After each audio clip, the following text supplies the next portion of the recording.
Today on Zero to Awesome, we don't have time for an intro. This is a C7 Corvette. This is the battery for a C7 Corvette. It's a Group 48 AGM battery. Step 1 to change your battery, pop your hood. Look around, realize that your battery isn't in your engine bay. Pop your trunk. If you can't pop your trunk because your battery's dead, just remove your secret key and shove it in the hole. Rip up your carpet. Styrofoam? No one needs that. Grab your 10mm socket so you can take your battery terminals off. Crap. Negative terminal. Positive terminal. Get this out of the way.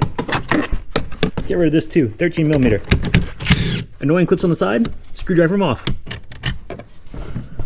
Grab a deep 10mm socket, take these guys off. There's also a vent over here, so you don't die or something. Pop that off. Yeah. Oh god. Wiggle, wiggle. So easy. Installation is the reverse of removal. Except, here's this battery installation kit that they sell to suckers at AutoZone. Ha! Oh, it's got battery blanket things and dielectric grease that we'll put on the battery after we hook it up.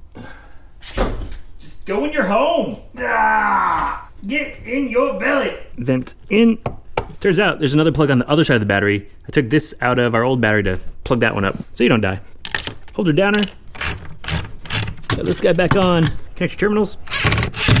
Don't forget the lube, because that's how she likes it. Close her up. Guess we want that styrofoam after all. Now, pray that she starts. Oh crap. It works, it's fine. There you have it, C7 Corvette battery change in exactly 1 minute. A minute and a half, 2 minutes. 2 minutes, 46 seconds and some milliseconds? 3 minutes and 5 seconds. Hey, it looks like we still have some time left. Do you guys wanna go get some coffee? We could have a conversation. We could just... I just keyed my car because I was trying to do this too fast. Someone grab the buffing compound.